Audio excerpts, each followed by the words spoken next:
Buenas tardes. Bienvenidos a este Salón de Actos de la Biblioteca Nacional de España, donde esta tarde va a tener lugar un acto esperado y necesario: la presentación del catálogo bibliográfico de incunables de la Biblioteca Nacional de España. Contamos para ello en esta mesa con unos invitados de excepción que nos hablarán desde distintas perspectivas del valor de esta colección y del especial significado de este catálogo para conocimiento y valoración de la propia biblioteca. Darles a todos ellos nuestro agradecimiento por estar aquí esta tarde con nosotros, compartir nuestro entusiasmo, el entusiasmo de Julián, y sentirse partícipes de los proyectos de la Biblioteca Nacional de España. Las grandes bibliotecas del mundo atesoran colecciones de ejemplares incunables, esos libros de nombre evocador que salieron de las primeras prensas y que son el producto de una obra genial, la genialidad de Gutenberg, que nos permitió difundir el saber y, por tanto, significó un enorme avance social, marcando, desde luego, un hito parecido al que están marcando ahora las tecnologías de la información en nuestra sociedad actual, esta sociedad nuestra de la información y el conocimiento. Esa misma revolución que causó ese invento de Gutenberg es parecido a lo que nos está ocurriendo ahora, pues, con lo que llevamos encima, ¿no?, con estas tecnologías de bolsillo. Pues bien, esos escasos libros que salieron de las primitivas imprentas hasta finales del 1500 se custodian hoy en las bibliotecas tanto por el valor en sí mismos de esos libros como por la historia que nos cuentan y por su propia trayectoria transcurrida a lo largo de más de 500 años. Que significa un poco la evolución de los depósitos de las propias bibliotecas, la evolución del conocimiento, por tanto, de nuestras bibliotecas. La Biblioteca Nacional de España atesora una de las más importantes colecciones de ejemplares incunables del mundo, 3.159 ejemplares, correspondientes a 2.298 ediciones. Esos incunables que recogen nuestros casi 300 años de historia, casi, porque el año que viene, como sabéis, es nuestro tricentenario, y que han vivido su propia historia y explican nuestra historia, la historia de esta biblioteca. El libro es, sin duda alguna, algo vivo. Su propia historia trasciende su origen, pero solo esto lo conocemos cuando alguien es capaz de descifrarlo, porque el devenir de esa colección es también el devenir de la propia biblioteca. Y hay muchas personas que desde hace cientos de años se han preocupado por contar esa historia.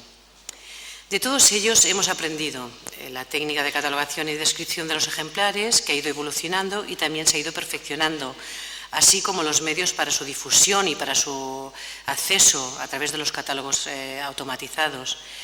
Pero hay que reconocer y recordar algunos de los nombres que han pasado por aquí, por esta biblioteca, y que se han ocupado de esa colección, tales como Martín Patiño, Diosdado García Rojo, Gonzalo Ortiz de Montalbán, Francisco García Gaviotto, entre otros muchos. Y finalmente nuestro gran experto, Julián Martín Abad, que recogió el testigo del trabajo de tantos bibliotecarios y al cual le queremos agradecer especialmente su gran labor en la consecución de esta gran obra que presentamos hoy. Hace unos días presentamos El Quijote Interactivo, un libro que nos da mucho que reflexionar de cómo se van a presentar las ediciones estos próximos años, y por otro lado no queremos dejar de presentar en papel pues la obra que podéis ver ahí, ¿no?, de ese catálogo de incunables. La publicación del catálogo de la Biblioteca Nacional estaba pendiente, era un tema que teníamos, una asignatura pendiente que teníamos y que hoy podemos observar y hemos conseguido presentarla aquí. Investigadores, bibliófilos, bibliógrafos y amantes del libro antiguo demandaban desde hace tiempo esta obra, ahora ya la tenemos. Finalmente ya está listo, es este catálogo que es más que un mero catálogo bibliográfico. A la exhaustiva y detallada descripción formal incorpora la propia historia del ejemplar y nos habla de las bibliotecas donde ha estado, de las manos por las que han pasado, de los ojos que los leyeron, de los bibliófilos que los atesoraron. Una historia viva, como vivo es el conocimiento, y para culminar esta historia no podía haber nadie mejor que el propio Julián Martín Abad, jefe de servicio de manuscritos incunables de esta casa, de la Biblioteca Nacional de España, bibliotecario de larga y reconocida trayectoria profesional, que nos explique cómo ha engendrado su obra. Adelante, Julián. Muchas gracias. Buenas tardes. Los griegos utilizaban la palabra epígonos para nombrar a alguien nacido después, es decir, a alguien que sigue las huellas de otros, esencialmente el que sigue una escuela o un estilo de generaciones anteriores. No les sorprenda descubrir en mis palabras, incluso esta misma tarde, un cierto tono melancólico de epígono, quizás ya antepenúltimo de una artesanía, la del bibliotecario español de manuscritos e impresos antiguos. Me animo por ello a recordar unas palabras de Ortega y Gasset, tomadas de su célebre conferencia de 1954, pronunciada en esta misma Biblioteca Nacional, con el título Misión del bibliotecario. Todo tigre es un primer tigre. Tiene que empezar desde el principio su profesión de tigre. Pero el hombre de hoy no empieza a ser hombre, sino que hereda ya las formas de existencia, las ideas, las experiencias vitales de sus antecesores y parte, pues, del nivel que representa el pretérito humano acumulado bajo sus plantas. Ante un problema cualquiera, el hombre no se encuentra solo con su personal reacción, con lo que buenamente a él se le ocurre, sino que todas o muchas de las reacciones, ideas, invenciones que los antepasados tuvieron. Por eso su vida está hecha con la acumulación de otras vidas. Por eso su vida es sustancialmente progreso. Quizá les haya sorprendido que hable de artesanía. No precipiten su juicio. No devalúen ese término. Utilizo el término tal como lo utiliza Richard Sennett en el artesano. Es posible que el término artesanía sugiera un modo de vida que languideció con el advenimiento de la sociedad industrial, pero eso es engañoso. Artesanía designa un impulso humano duradero y básico, el deseo de realizar bien una tarea sin más. La artesanía abarca una franja mucho más amplia que la correspondiente al trabajo manual especializado. Efectivamente, es aplicable al programador informático, al médico y al artista. El ejercicio de la paternidad, entendida como cuidado y atención de los hijos, mejora cuando se practica como oficio cualificado, lo mismo que la ciudadanía. En todos estos campos, la artesanía se centra en patrones objetivos, en la cosa en sí misma. Sin embargo, a menudo las condiciones sociales y económicas se interponen en el cambio de disciplina y compromiso del artesano.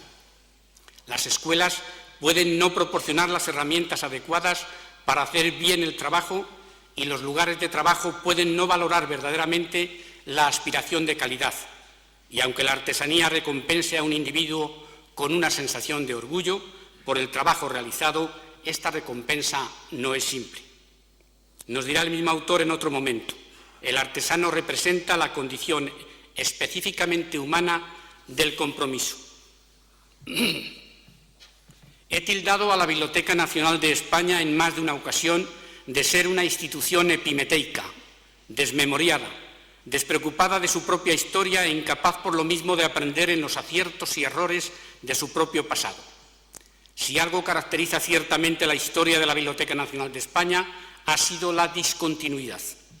Lo pone claramente de manifiesto su historia como centro responsable de la catalogación de sus propias colecciones históricas o como centro editor, y desde hace bastantes años su participación inestable en los proyectos internacionales relacionados con los manuscritos y los impresos antiguos. Consecuentemente, al esfuerzo profesional individual no le quedó nunca otra alternativa que la de dejarse la piel en el intento de continuidad. Como recuerda José Jiménez Lozano en una nota de los cuadernos de Rembrandt, tal empeño supone el pago de una factura gravosa en el mundo actual. Esa discontinuidad profesional se ha agravado en los últimos tiempos. Se ha institucionalizado el hacer periódicamente, con periodos de tiempo a veces muy cortos, tabula rasa, olvidando siempre que nos encontramos en una biblioteca nacida en 1711, que ha llegado con su desajustada historia a cuestas hasta el siglo XXI. Una historia que debe conocerse y asumirse plenamente. Quizás la celebración del recuerdo tricentenario de su fundación propicie esa reflexión necesaria.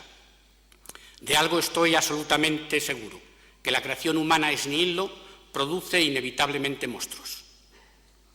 Espero y deseo que mi catálogo bibliográfico de la colección de incunables de la Biblioteca Nacional de España sirva para mostrar que todavía es posible hacer frente a esa discontinuidad.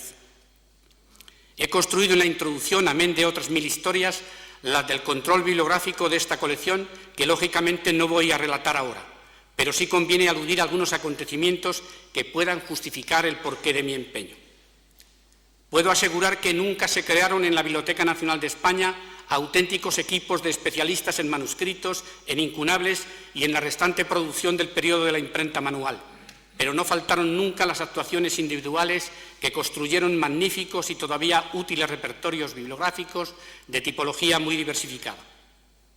Por eso la Biblioteca Nacional constituyó siempre el referente más inmediato y provocaba la emulación de los bibliotecarios de fuera que trabajaban en bibliotecas provinciales y universitarias con fondos antiguos. No hay que olvidar que dichos bibliotecarios, debido al modelo de oposiciones que habían superado, estaban plenamente capacitados para realizar este tipo de catálogos especiales. Atisbamos ciertamente en la historia reciente de la Biblioteca Nacional un buen momento profesional en los años 40 y 50 del pasado siglo. Descubrimos en su plantilla un equipo de bibliotecarios especializados avant la lettre, y uno de los frutos, en 1945, fue el catálogo de incunables de la Biblioteca Nacional de Diosdado García Rojo y Gonzalo Ortiz de Montalbán. El título de la obra era ciertamente engañoso. Aparte de que hubieran incluido demasiadas ediciones sine notis del siglo XVI, no habían construido un catálogo, habían ofrecido realmente un inventario bibliográfico. La diferencia entre ambos tipos de repertorio no radica en el mayor o menor detalle ofrecido en la descripción del ejemplar ideal, como García Rojo y Ortiz de Montalbán dan a entender, cuanto en el hecho de que el catálogo singulariza los ejemplares, al menos en cuanto a su calidad de incompletos, a su encuadernación si es de interés y a la historia de su posesión, mientras que el inventario de una colección concreta puede limitarse a recordar una asignatura topográfica. Ni siquiera ofrecieron ese dato imprescindible y, por tanto, los buenos propósitos del Patronato de la Biblioteca Nacional de dar a conocer debidamente la colección de incunables y de facilitar la consulta no se lograron, pues, en modo alguno. No estoy haciendo una valoración negativa, estoy simplemente enfatizando sus limitaciones. En 1958 se publicó un primer apéndice, pero la colección de incunables continuó creciendo en los años siguientes.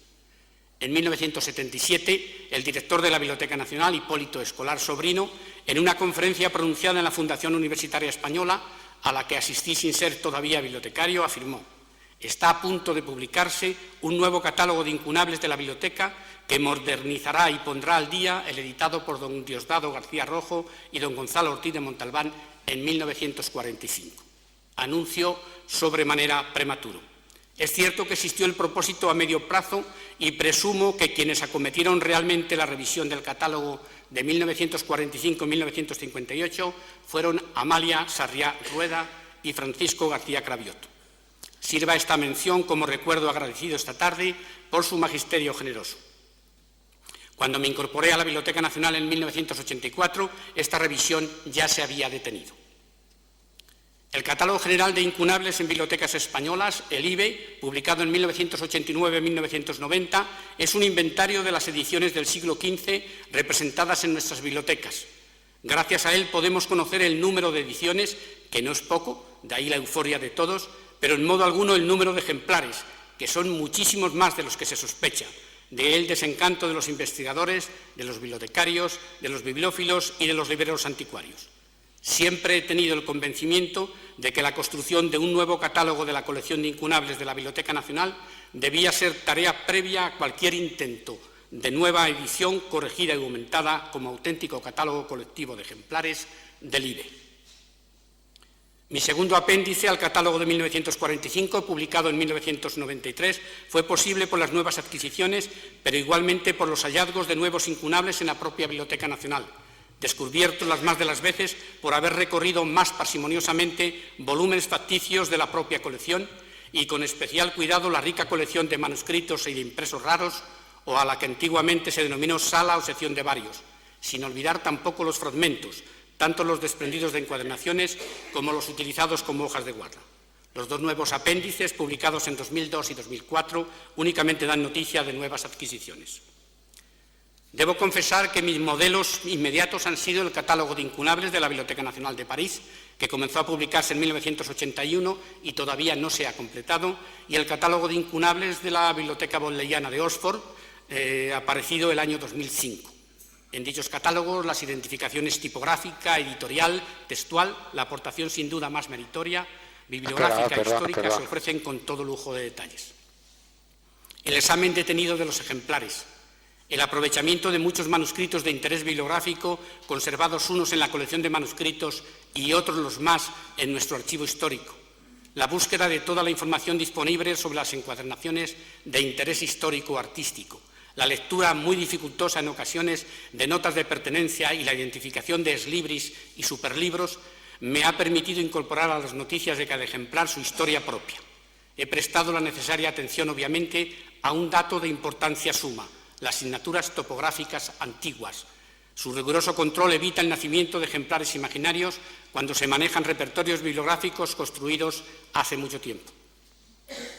En mi extensa introducción, al presentar las historias de la formación de la colección, la de los lugares que ocupó dicha colección en las sucesivas sedes de la Biblioteca Nacional durante los siglos XVIII y XIX, la de los diversos sistemas de asignaturas topográficas, la de los ejemplares desaparecidos y la de los sucesivos intentos de control bibliográfico, me animó un propósito que espero haber logrado: ejemplificar de qué modo los testimonios de las prácticas bibliotecarias, adecuadas o no, que descubrimos en los ejemplares, pueden aprovecharse para construir esas historias antes mencionadas. Quiero además señalar que el interés por construir una gran base de datos europea con las informaciones relativas a los poseedores de libros a lo largo del tiempo está plenamente asumida por el Consorcio de Bibliotecas Europeas de Investigación, el CER. Dos de sus seminarios anuales han incidido en esta problemática, los celebrados en Edimburgo en 2005 y en Budapest en 2006. Sin duda alguna existe una parcela del patrimonio bibliográfico mundial particularmente atendida desde esta perspectiva, los incunables, y obviamente la utilización instrumental de las nuevas tecnologías han permitido ofrecer importantes bases de datos valiosas cuantitativa y cualitativamente. Tal hecho hace que no resulte sorprendente que esté comenzando a dar los primeros pasos un nuevo proyecto internacional de enorme interés, el MEI, sigla que podríamos traducir provisionalmente como los datos para la historia material y cultural que se ofrecen en los ejemplares conservados de ediciones del siglo XV. Ahora que, según mis noticias, la Biblioteca Nacional de España ha vuelto a dejar de participar en el CER, al menos los datos relativos a los ejemplares de nuestra singular colección de incunables podrán incorporarse a estos importantes proyectos internacionales gracias a este catálogo bibliográfico y por ello me congratulo.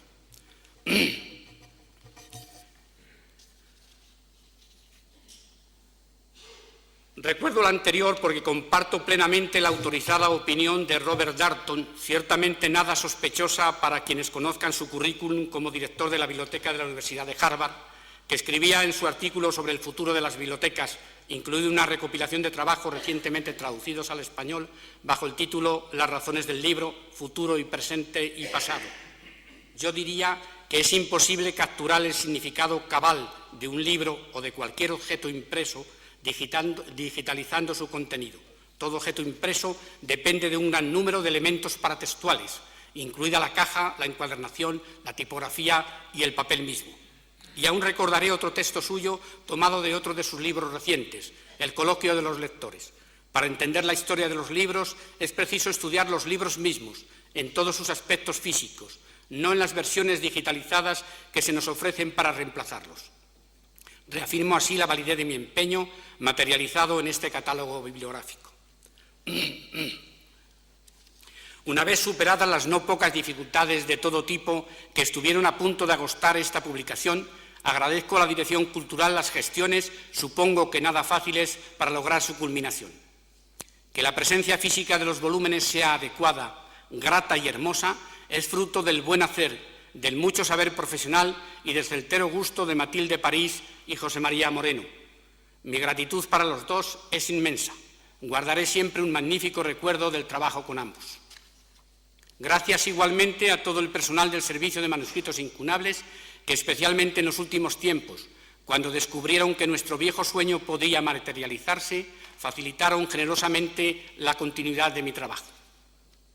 Gracias a todos ustedes por acompañarme esta tarde en este hogar taller común para celebrar el nacimiento del catálogo bibliográfico de la colección de incunables de la Biblioteca Nacional de España.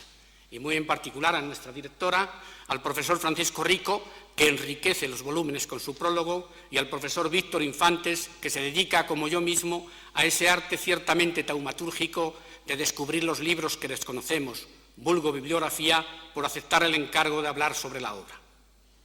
Este catálogo bibliográfico es una publicación oficial y no puede llevar una dedicatoria expresa e impresa al comienzo para quien día a día me preguntó si había podido trabajar en el catálogo. Pero la dedicatoria, aunque silenciada, es fácilmente legible y debo y quiero hoy decir lo que dice. Para Rosa, naturalmente. Muchas gracias.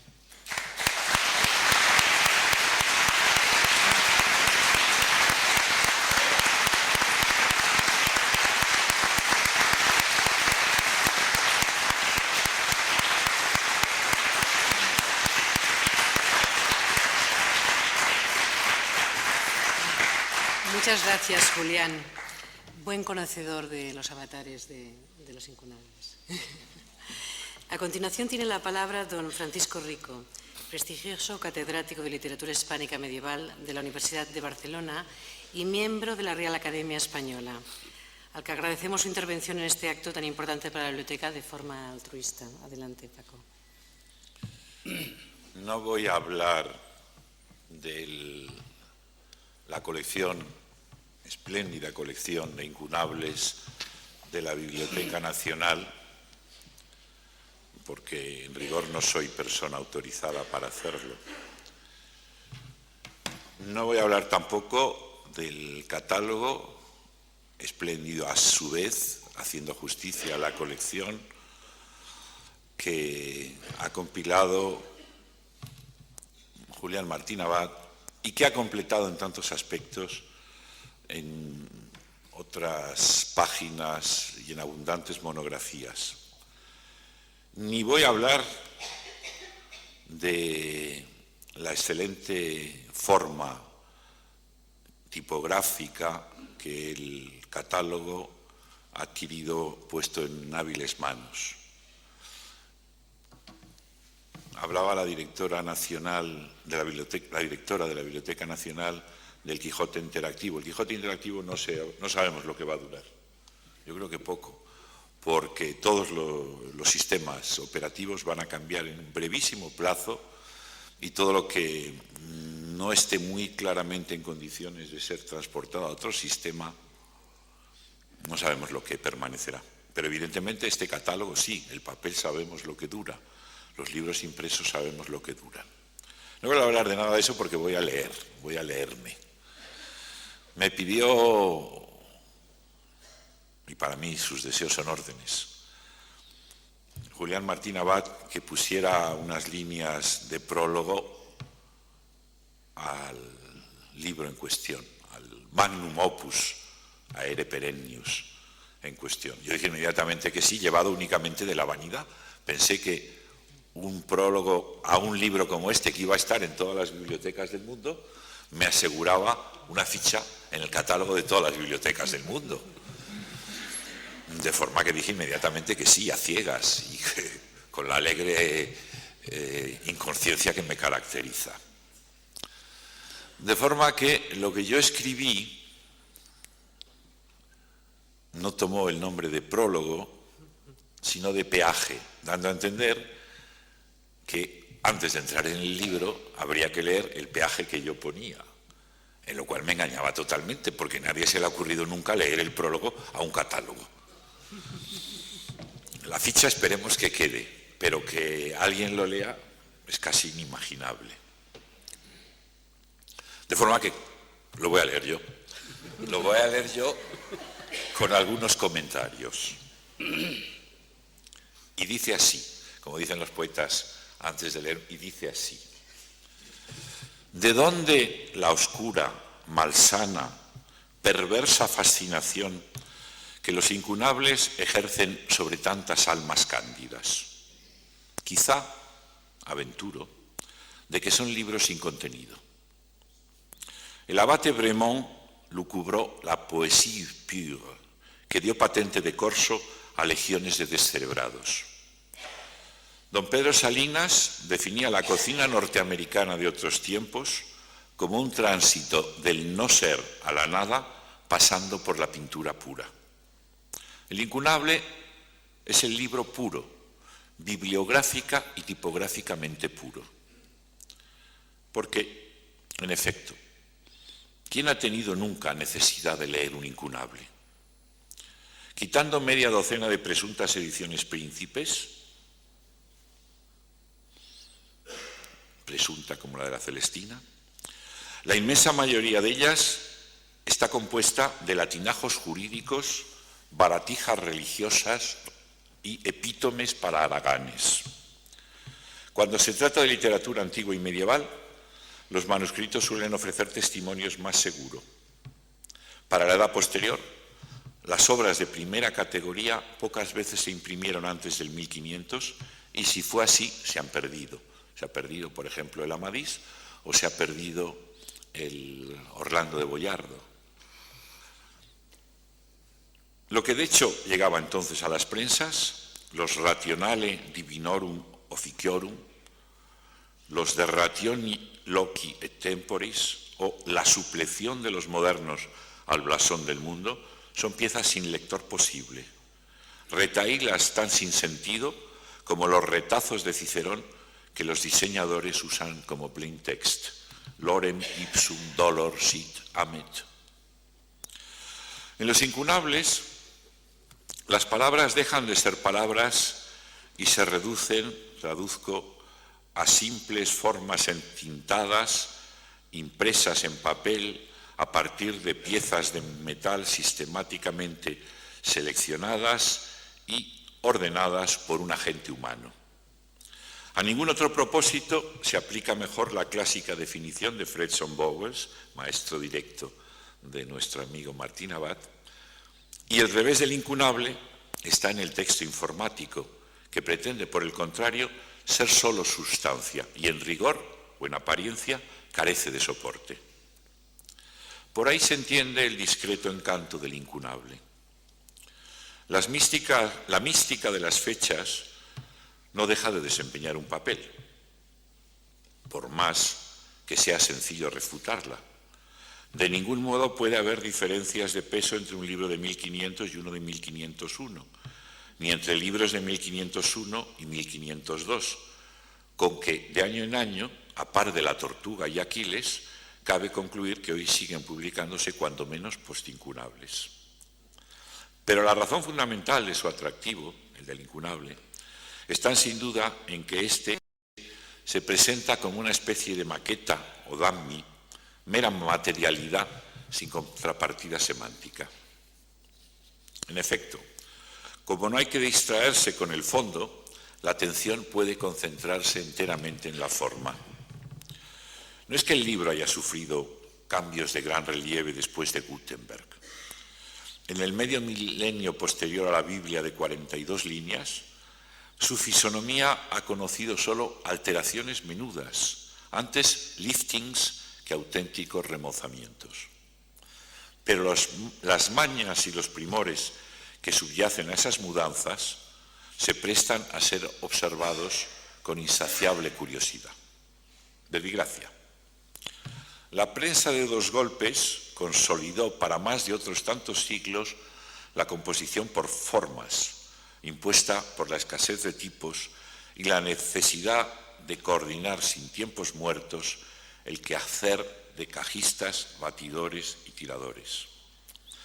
Una de las maneras de averiguar cómo se procedía exactamente es, en bastantes casos, hacerse cargo de la frecuencia y los lugares en que el componedor echó mano de abreviaturas para ajustar unas páginas con otras. Ezio Ornato ha incluso escrito largamente sobre este particular, concretamente a propósito de los incunables. En esa operación se corre siempre el riesgo de que a uno se le vaya el santo al cielo y le salga mal el cálculo. Recuerdo que cuando cotejaba el Quijote con unos finos colaboradores, las carcajadas hacían que a ratos se nos escaparan, y ciertamente se nos escaparon algunas variantes de las ediciones colacionadas. faltos como están en general de contenido legible, con los incunables no hay peligro de equivocarse en la cuenta. Preveo una fácil objeción a los perentorios razonamientos anteriores. Es sumamente probable que Julián Martín Abad sí haya leído una gran parte de los incunables que cataloga. Pero nego maiorem, no ya porque la excepción confirme la regla, sino porque Martín Abad es un monstruo de naturaleza, el representante único de una especie que contiene, pero desborda, la común condición humana. Rasgo mayor de esa singularidad es justamente el recién aludido. En el capítulo 100 del libro primero del hombre sin cualidades, el general Stum, cito a la letra, entra en la Biblioteca Nacional y acumula experiencias sobre bibliotecarios, empleados de bibliotecas y orden intelectual. Atónito ante el espectáculo de estanterías, anaqueles, escaleras, pupitres, mesas, bibliografías y, sin embargo, vuelvo a citar, ningún libro decente para leer, el general se decide a interrogar al responsable. Y cito también, literalmente retraduciendo al alemán algunos términos mal utilizados en la versión española. Señor bibliotecario, exclamé, no se vaya sin revelarme antes el secreto de que usted se sirve para desenvolverse en este manicomio de libros. Señor general, dijo, ¿desea saber cómo me las arreglo para conocer todos los libros? Se lo puedo comunicar ahora mismo, no leyendo ninguno. Ya te digo, a poco no resisto más. Pero él, advirtiendo mi sobresalto, pasó a explicarme su afirmación. El secreto de todos los buenos bibliotecarios está en no leer nada de la literatura, aquí lo retraduzco al alemán, mal traducido al castellano, en no leer nada de la literatura a ellos encomendada, exceptuando los títulos e índices. El que se detiene en su contenido está perdido como bibliotecario, así me lo declaró. Nunca obtendrá una idea de conjunto. Le pregunté decepcionado, entonces, ¿usted no ha leído nunca libro alguno de los aquí expuestos? Jamás, excepción hecha de los catálogos. ¿Y es usted doctor? Claro que lo soy, incluso profesor de la universidad, privatdozent de ciencia bibliotecaria. Es una auténtica ciencia, comentó. Y en esto el personaje recuerda a Mendel, el de los libros, el protagonista de una novelita de Stefan Zweig, que se sabía todos los catálogos de todos los libreros europeos de memoria. Te confío que cuando se fue y me dejó solo, tuve ganas de hacer una de dos, o prorrumpir en lágrimas o encender un cigarrillo, pero ninguna de las dos cosas me estaba allí permitida. Este es el fin de la cita. Conste que veo con buenos ojos, añado yo de mío, que los bibliotecarios, bibliógrafos y bibliófilos no lean los libros en que se ocupan, porque les restaría utilidad a ellos y entorpecería el trabajo de los demás. Como sea, Julián es precisamente el reverso de la medalla. Lee todo lo que por necesidad le viene a las manos y multitud de otras cosas que se agencia sin necesidad alguna.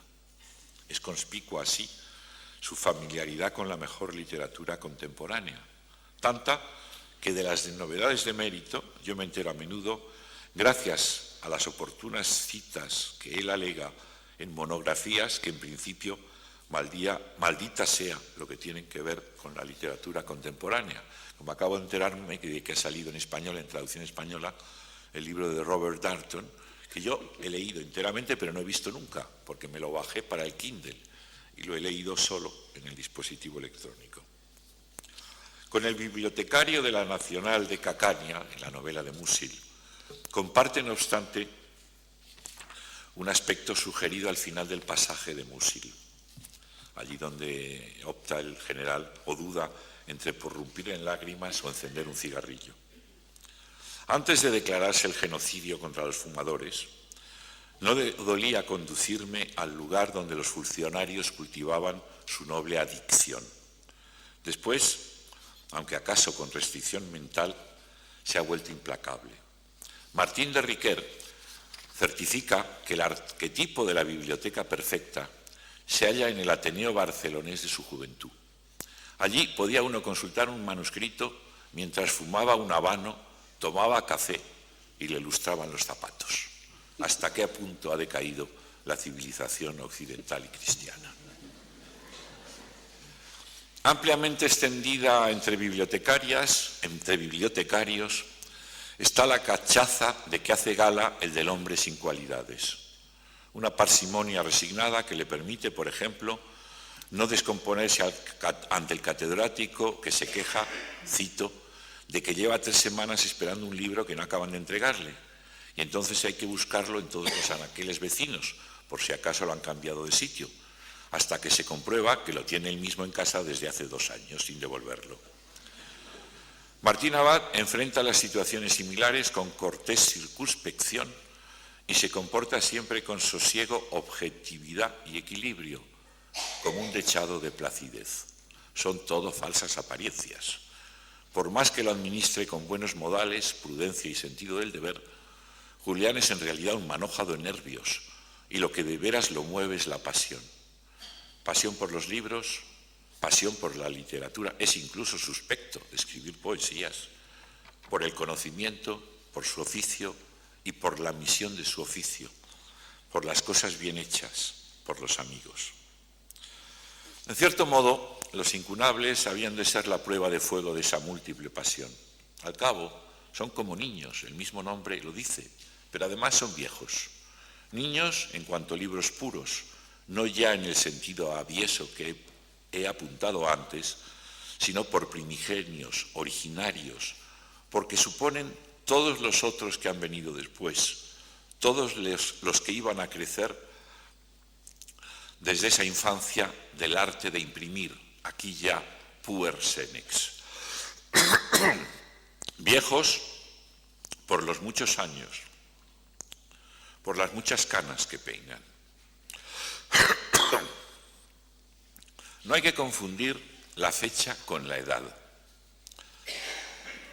El Cantar del Cid tendrá la fecha del manuscrito que Martín Abad sigue custodiando, y junto a él lo he repasado más de una vez. Pero su edad es la que entonces alcanzara un individuo nacido hacia 1140.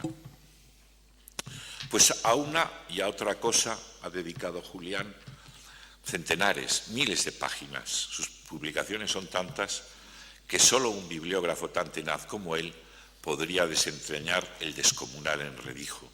Unas veces con la fecha en el punto de mira, escrutando desde dentro los primeros tiempos de la imprenta en España, pongamos, es el título de uno de sus libros, y otras veces atendiendo a la edad, a la vida que sus incunables han llevado y a los caminos que han corrido. Ahora, el catálogo que el estudioso tiene en las manos, o añado, o más probablemente sobre la mesa, ofrece una espléndida suma de ambas perspectivas. Los elementos que identifican las ediciones en su fecha se conjugan con los que hablan de la edad, del itinerario de cada ejemplar que Martín Abad hace ver y palpar. Sin contenidos, pura forma y pura historia. Todo se presenta aquí en cifra, mira brevitate, para mejor servicio del usuario, como si no fuera el resultado de fatigosas, infatigables investigaciones que en muchos casos, por fortuna, el autor ha contado por largo en otros lugares. Yo, naturalmente, no he leído el catálogo entero. No me pasa como aquel condiscípulo mío que tenía una barbería, por cierto, y que una vez que Martín de Riquer dijo, ¿conocen ustedes la patrología latina de mí? Y dice el barbero, yo ya he leído casi la mitad, difícilmente. Pues yo he ojeado y con ese vicio moderno de las banderitas que va a destruirnos. Platón se quejaba de que, Sócrates en Platón se quejaba de que la escritura iba a destruir la memoria, la sabiduría, por consiguiente. Luego se quejaban de que otro tanto ocurriría con la imprenta. Otro tanto ha ocurrido con el libro de bolsillo y con la fotocopia. En mis tiempos se leía un trabajo y lo extractaba y tomaba notas. La última conspiración contra el saber son esas banderitas, no las de papel, esas asquerosas del post-it, sino esas más delfinitas, que yo utilizo continuamente para marcar pasajes de los libros. Con lo cual luego tengo que hacer que saquen fotocopia de esas páginas, pensar qué es lo que había en esa página que me interesaba, luego pensar en cómo lo ordeno. Con lo cual estoy consiguiendo... Bien, he hecho a mi secretaria fotocopiar de las 30 o 40 banderitas que tengo puestas en el catálogo, las 4 que primeras le salgan, porque resulta que en esas sucintas fichas de Martín Abad pues hay materiales inmensos para todo tipo de investigaciones. Me ha salido por casualidad en esas páginas hechas al azar y que luego se reconocen porque en la fotocopia sale también la marca de la banderita. Pues unas cuestiones sobre la atribución de una epístola laudatoria a la edición de Flisco de Nebrija. Yo soy muy poco bibliófilo. Yo presumo, yo tengo todo... me vanaglorio de ser la única persona en el mundo que ha leído Nebrija entero, pero además lo tengo. Y cuando digo yo eso de que lo tengo, digo, ¿tú tienes todas esas ediciones? No, tengo fotocopias vulgares, pero las tengo. Y para mí es lo mismo. O encuentro que un incunable ha sido comprado por doña Emilia Pardo Bazán. ¿Quién le iba a echar a doña Emilia esas vanidades? O que aparecen versos que deben ser interesantes en un texto, o en un ejemplar del Vil Gutiérrez, del Cerezo, el autor de una gramática, la nota dice «Commutata sin pro alia arte nebrisensi». Y le han mandado a cambiar la gramática del cerezano por un arte de Nebrija. Habrá que ver la fecha, porque puede ser muy significativo de un momento temprano del Renacimiento español, o bien cuando se convierte en obligada en los estudios. Hay un tesoro de materiales. Cualquiera puede espigar y está seguro de sacar un provecho inmenso de este catálogo. Y acabo. A menudo se da por supuesto, demasiado a la ligera, que las tradiciones fluyen desde el pasado hacia el presente. No es así. Una tradición es la construcción de un pasado desde el presente y para incidir en el presente. Por ello, un volumen de título y tenor tan aparentemente asépticos como un catálogo bibliográfico de la colección de incunables de la Biblioteca Nacional de España puede muy bien ser un manifiesto de política cultural y poco menos que un panfleto de protesta. Non est hic locus. Dejo a cada cual colegir por dónde van la política y la protesta de Julián Martín Abad. Y con ello concluyo la lectura.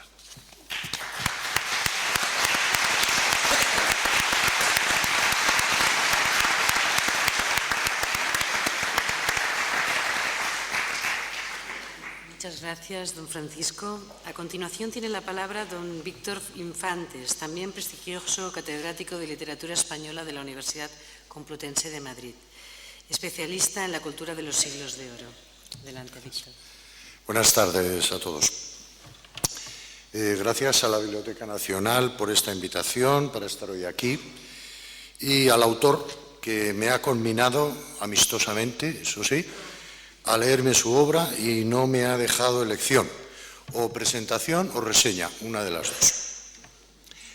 La palabra incunabulista, o en su defecto incunabulólogo, que suena desde luego bastante peor, designa una profesión en franco retroceso, para la que habría que crear un espacio natural protegido en algunos depósitos bibliotecarios, compuesta a lo largo del tiempo por una cofradía sin estatutos constitutivos y, la verdad sea dicha, de muy pocos individuos y apenas alguna individua. No es fácil reconocerles en absoluto. A primera vista parecen sujetos normales, con tendencia al anonimato y a la indiferencia con sus demás congéneres. Pero si uno se fija bien en ellos, cuando realmente los conoce y dejan de ser un nombre precedido de una coma y un par de apellidos, presentan unos rasgos distintivos que suelen pasar desapercibidos para el común de los consultantes de repertorios, catálogos y bibliografías. No es difícil, por demás, rastrear su genealogía, pues han surgido apenas hace un siglo y no hace falta, por tanto, excavar en ningún yacimiento geológico, pero han ido configurando una prosografía que, si se distinguen sus señales más evidentes, resulta de inmediato perfectamente identificativa. Su indumentaria responde a los modelos de Robert Proctor, siempre corbata anónima, siempre traje de 2 o 3 piezas.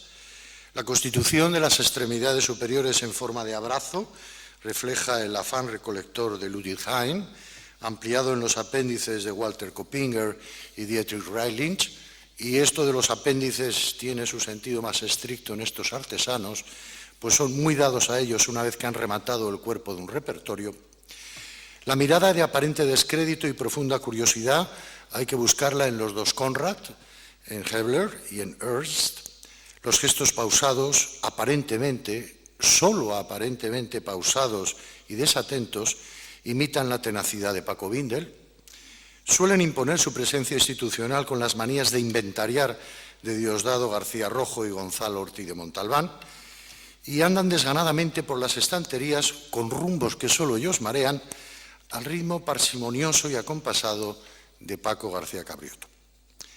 Parecen habitantes inocentes y casi anónimos de las bibliotecas, estancados en varias mesas y rodeados de infolio, en general apergaminados, los infolios, claro, no los incunabulistas. Pero no se puede uno fiar en absoluto de su apariencia, pues durante muchas jornadas tienen la suerte de vivir otra existencia de hace 6 siglos, aunque eso sí, se trasladan automáticamente al presente con un gesto genéticamente aprendido de memoria.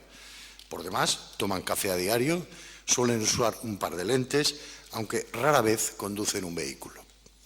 Jamás levantan la voz y han pasado modernamente, con ciertos desasosiegos en sus inicios, del lápiz y la pluma al Word y de la inseparable ficha rayada de 124 por 76 milímetros a la base de datos más avanzada. Los incunables suelen ser la joya de la corona bibliotecaria y quien piensa en los manuscritos seguro que se equivoca. Los manuscritos han vivido ya muchos siglos y hay demasiados representantes de muy diversas condiciones. De facto, siguen produciéndose todavía y me temo que van a seguir reproduciéndose. Y muchos no valen ni 2 blancas castellanas. Pero el espécimen incunable, sólido, uniforme, totémico, es una especie que tuvo una vida corta y murió, aunque más bien creo que le mataron cronológicamente, orgulloso de su descendencia, y ninguna baja de algunos miles de euros. Dada su proliferación monoparental, que produjo una población de miles de individuos en apenas medio siglo de procreación, han retado a sus estudiosos a realizar varias tareas que les renueva cada cierto tiempo la sangre bibliográfica como herencia globular. Primero hubo que censar la población, de ahí los primeros tratamientos topográficos para aislar los descendientes y censar la demografía de su extensión. Y claro está, siguen sumando especies desconocidas o elementos familiares con taras, enfermedades congénitas, algunas hereditarias, y suplantaciones de personalidad. Después se empeñaron en trazar el mapa de su genoma reproductivo, con más de una veintena de cromosomas, y continúan aplicando la prueba Proctor-Hubler de identificación genética, discutiendo, eso sí, la constitución de una M de pata negra, el bucle de una B o el hombro levantisco de una mayúscula. Más tarde, casi por último, empezaron a controlar sus guaridas y sus almacenes de recolección, levantando los inventarios de las mercaderías acumuladas y los recibos de la procedencia de sus entregas. La bibliografía sobre los incunables está sometida a 2 únicos modelos terapéuticos: análisis clínico de su anatomía para detectar malformaciones y patologías congénitas, o estadísticas sanitarias por edades, especies y, sobre todo, por centros de residencia asistencial, en muchos casos, y para muchos representantes, cementerios de su descanso definitivo. Habiendo dicho todo lo que antecede, es momento de hablar de los 2 volúmenes que nos han congregado en el día de hoy. Casualmente, Festividad del Abad Juniano, Extramuros del Camposanto, donde moran los 3.158 ejemplares correspondientes a 2.297 ediciones, más 2 Black Bosher, es decir, incunables silográficos, que atesura nuestro primer depósito libresco. Toda biblioteca que se precie de serlo debe tener un número impreciso de incunables y, por cierta lógica, debe tener también redactado el catálogo de su colección. Y si hablamos de la Biblioteca Nacional de España, esta tarea es una obligación de pundonor bibliográfico imprescindible. Por lo general, esta misión ha recaído tradicionalmente en los bibliotecarios adscritos como jefes de servicio de este tipo de colección unitaria, muy pronto reunida como grey editorial independiente en casi todas las bibliotecas. Daba igual que fueran media docena o que no llegaran al centenar. Su valor residía y reside en su condición de deidad bibliográfica sin competencia posible, pues son, no lo olvidemos, progenitores editoriales de todas las especies impresas posteriores. Los pormenores de esta aventura catalográfica están trazadas en la introducción de esta obra con el rigor del erudito, la minuciosidad del taxidermista y la honra bibliográfica de saberse un eslabón más de una estirpe en peligro de extinción. Por ello, en poco más de 80 páginas están trazados los mojones históricos en los que ha ido fijándose su autor hasta esta obra, a día de hoy definitiva. Claro está que para afilar la presentación de este catálogo, estas páginas están pulidas después de muchos años y de muchos ítems bibliográficos, dando vueltas al mundo de la documentación incunable. El autor está prendido irremediablemente de estos impresos y está claro que los de esta biblioteca los reconoce hasta por la asignatura. Quien se lea el acceso a esta autovía editorial, previo abono del peaje a cargo de don Francisco Rico, va a notar enseguida que detrás de lo que está escrito hay una historia apasionante y en muchos casos desagradecida sobre los avatares de nuestra primera colección pública de incunables. Y he dicho quien lea, y no he confundido ni el uso del verbo ni su sentido, porque estamos hablando de un libro, impreso, por supuesto, aunque no acierto a comprender el porqué de 2 volúmenes. Es decir, un objeto que permite una lectura de tradición inmemorial, y vuelvo a decir, cogiéndolo con una mano, abriéndolo con la contraria, hojeándolo con 3 dedos y posándolo sobre cualquier superficie. Y lo que es más complaciente para cualquier usuario, compatible con cualquier programa de tratamiento de imagen. Me refiero a miopía, astigmatismo, vista cansada, etc. De gasto energético nulo y sin necesidad de password para su utilización inmediata, entre otras ventajas manuales y no manuales en las que no me extiendo, como por ejemplo la presencia de 2 sedosas cintas marcapágina que permiten recuperar al instante la última información consultada, gesto mucho más natural que teclear un ratón. Además, este libro es un catálogo organizado alfabéticamente que permite 2 opciones independientes, pero en muchos casos complementarias. Por un lado, posibilita evacuar al instante una consulta, asegurar un dato o completar una referencia.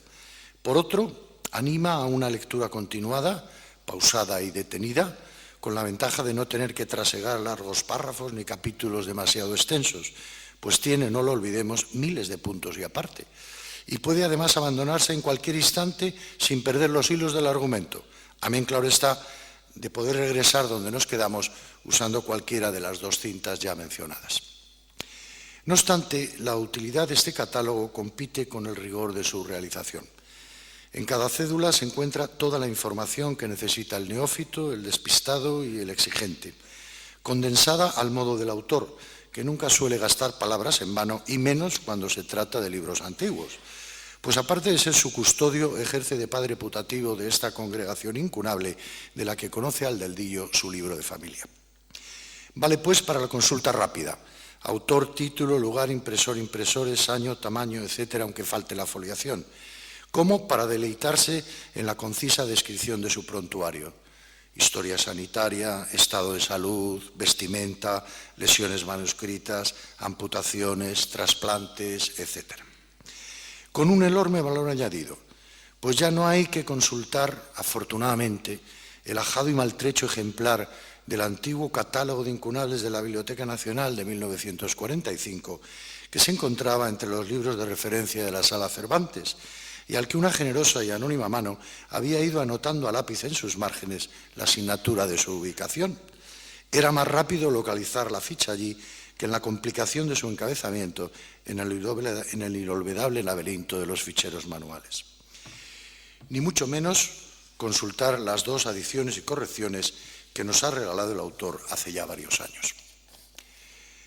En España van quedando pocos galanes de los libros antiguos y a mí, desde luego, me impone mucho respeto quien ha tenido en las manos más de 3.000 incunables. Y mucha envidia también, pues aún recuerdo uno de los muchos días en que me acerqué a su cubículo de trabajo, es obligado al entrar en la sala de raros ir a rendir pleitesía a don Julián Martín Abad, y se encontraba rodeado de 7 u 8 o 10, no recuerdo ahora, ejemplares del Chronicon Mundi de Schlegel en la edición de todos conocida de 1493, con distintas medidas y distintas encuadernaciones. Por ello, al tribuno de esta República de Impresos que tengo ahora mismo a mi lado hay que protegerle, aunque él no quiera guardaespaldas institucionales, porque me consta que lo que más desea, y estoy convencido que tiene abierto ya el archivo correspondiente, es que le dejen preparar, sin altercados ni aspavientos, un apéndice a este espléndido catálogo bibliográfico de la colección de incunables de la Biblioteca Nacional de España. Gracias.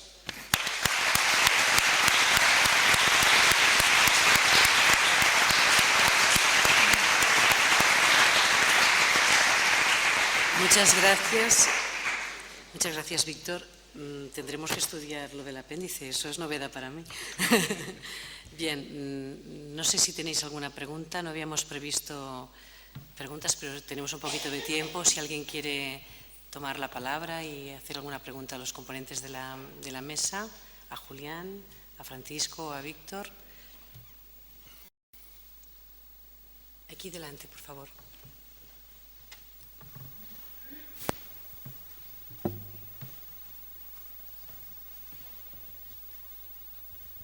Para don Julián, por favor, ¿cuándo empezó a trabajar en esta obra? En 1711.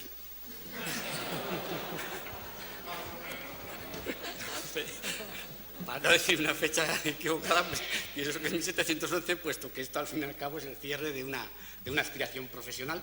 Incunables existen desde el primer momento y conciencia de que eran singulares. De hecho, Ángel María de Barcia tiene una expresión muy bonita cuando llegan aquí a la biblioteca los fondos y hay que colocar los incunables. Dice, ¿cómo vamos a meter en el depósito los incunables chinchorreros y preciosos? Los incunables han tenido siempre un lugar especial. Por eso precisamente tienen esa historia tan perversa de las asignaturas, porque en cuanto había un vacío, les metían allí, les iban cambiando de sitio y les cambiaban de asignatura. Por eso nos permiten reconstruir esa historia. Entonces, la conciencia de que los incunables necesitaban un catálogo especial ha existido siempre. Lo que pasa es que no ha habido, en la Biblioteca Nacional no ha habido nunca ni personal ni espacio, desde el siglo XVIII. Entonces, el testimonio más simpático es el de Patiño, que me parece que recordábamos antes, que llega a la biblioteca, le nombran director. De hecho, fue, en cierto modo, el primer bibliotecario profesional que llega a la biblioteca y lo primero que hace es ponerse a hacer él mismo un catálogo de incunables, que no se conocía, he podido recuperarlo en la historia. Entonces, ¿cuándo, don Joaquín, cuando usted trabajaba sobre Lucena, cuándo era? ¿Cuándo publicó usted el trabajo ese sobre el libro de ajedrez? Pues ya estaba yo trabajando, ¿no? No lo sé.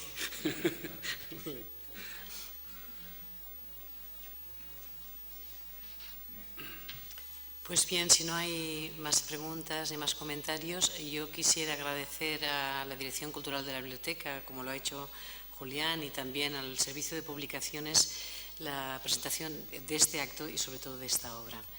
Y agradecer vuestra asistencia y emplazaros a cuando presentemos el apéndice. No sé cuándo será. Hay que comprar los incunables primero. Muchas gracias.